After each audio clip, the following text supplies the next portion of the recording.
रीट परीक्षा में अनियमितता के आरोप लगाने वाले डॉक्टर किरोड़ीलाल मीणा एक के बाद एक खुलासे कर रहे हैं। किरोड़ीलाल एक बार फिर नए खुलासे के साथ में है, उनसे बातचीत करते हैं। डॉक्टर साहब, इस बार आप क्या कहना चाहते हैं? एसओजी की जांच से आप क्यों संतुष्ट नहीं है? देखो, एसओजी अभी तक बत्तीलाल जी तक नहीं पहुंची और पहुंच भी नहीं पाएगी। ऐसा क्यों?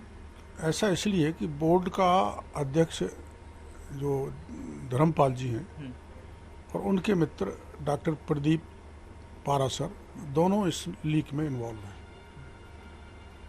और प्राइवेट आदमियों के द्वारा ये काम कराया गया है। पेपर डिस्ट्रीब्यूशन का, पेपर कलेक्ट करने का, एग्ज़ाम की सामग्री देने का, अपना क्या है वो ऑब्जर्वर नियुक्त करने का, ड्यूटी लगाने का। तो अब ये कल ही खुल गई।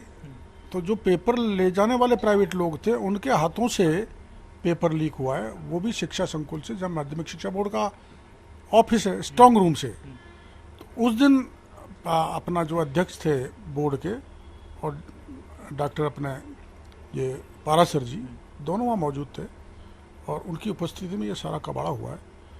और प्राइवेट लोगों के जो संस्थान है 3 लोगों के जयपुर में, उनके प्राइवेट लोगों ने ये किया है, वो पकड़े जाएंगे तो बत्तीलाल भी आ जाएगा।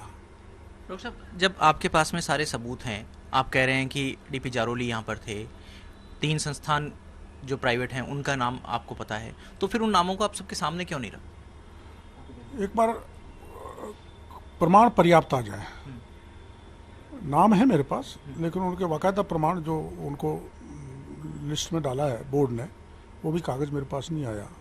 आ जाएगा तब उजागर करेंगे। डीपी जारोली पर किस आधार पर आप आरोप लगा रहे हैं? आप कह रहे हैं कि वो भी इस पूरे मामले में इन्वॉल्व? डीपी जारोली को इस आधार पर लगा रहे हैं कि वो 24 तारीख को यहीं है जिस दिन पेपर लीक हुआ है। उससे क्या फर्क पड़ता है? उससे ये फर्क पड़ता है कि स्ट्रांग रूम से जब सीसीटीवी कैमरे देखेंगे तो जारोली जी भी उधर जा रहे हैं। अच्छा, माध्यमिक शिक्षा बोर्ड के कार्यालय यहाँ जयपुर के शिक्षा संकुल पर डॉक्टर प्रदीप जी भी जा रहे हैं और वो 2 जिन्होंने लीक किया वो भी जा रहे हैं। उनके फोटो सीसीटीवी कैमरे में मिलेंगे। तो उनकी उपस्थिति में हुआ है तो उनकी बिना सहमति के हुआ है क्या? बिना जानकारी के हुआ है क्या? प्राइवेट की कैसे हिम्मत पड़ गई? कौन है इसमें प्राइवेट कौन आ गया? वो मैं बता दूंगा नाम। जी। प्राइवेट जो मैं 3 कॉलेज और स्कूल बता रहा हूँ उनके कर्मचारी हैं। प्रदीप पाराशर को आप क्यों अभियुक्त मान रहे हैं इसमें? मैं कहाँ अभियुक्त मान रहा हूँ, आरोप लगा रहा हूँ। आप आरोप लगा रहे हैं, आप अभियुक्त मानते हुए तो आरोप लगा रहे हैं।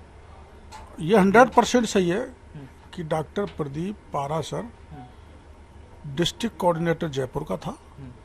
बाकी 32 जिलों में एडीएम कोऑर्डिनेटर थे डिस्ट्रिक्ट के। तो एक प्राइवेट व्यक्ति को डिस्ट्रिक्ट कोऑर्डिनेटर क्यों बनाया गया जो अभिन्न मित्र हैं माननीय जारोली जी के? क्या आवश्यकता पड़ी? और प्राइवेट कोऑर्डिनेटर ने प्राइवेट लोग ही लगा लिए जबकि सरकारी कर्मचारी लगने चाहिए। अब उन्होंने साजिश करके पेपर को लीक कर दिया तो जिम्मेदारी किस पे फिक्स होगी? सरकारी कर्मचारी होता तो सस्पेंड भी होता, नौकरी से भी जाता, सब कुछ होता। अब तो बड़ा टेढ़ा काम हो गया ना।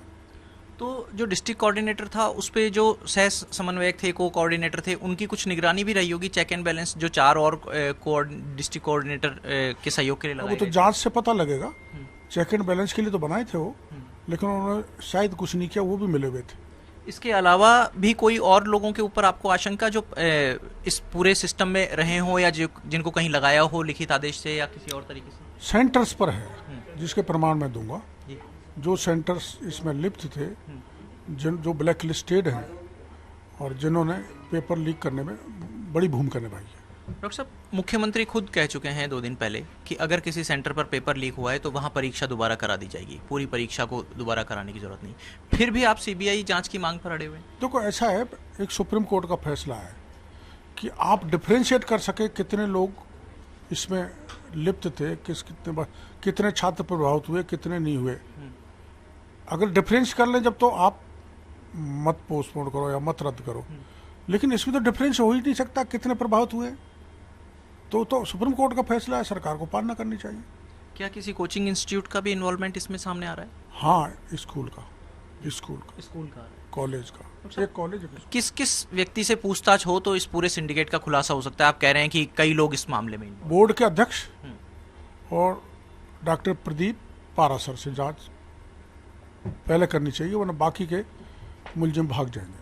इसके अलावा और बत्तीलाल मीणा और कोई कनेक्शन? बत्तीलाल मीणा तो जरूरी है, लेकिन ये पेपर लीक करने वाला जिसने लीक किया है, प्राइवेट आदमी दो ने, उन्होंने बत्तीलाल को वो दिया है।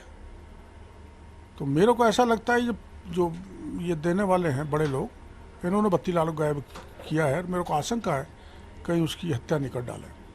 डॉक्टर साहब, क्या इस मामले तक जा सकते हैं ये लोग कि बत्तीलाल की हत्या कर दें? बिल्कुल जा सकते हैं, क्योंकि इसमें बड़े लोग हैं, बड़े लोगों पे नहीं अपराध कार्य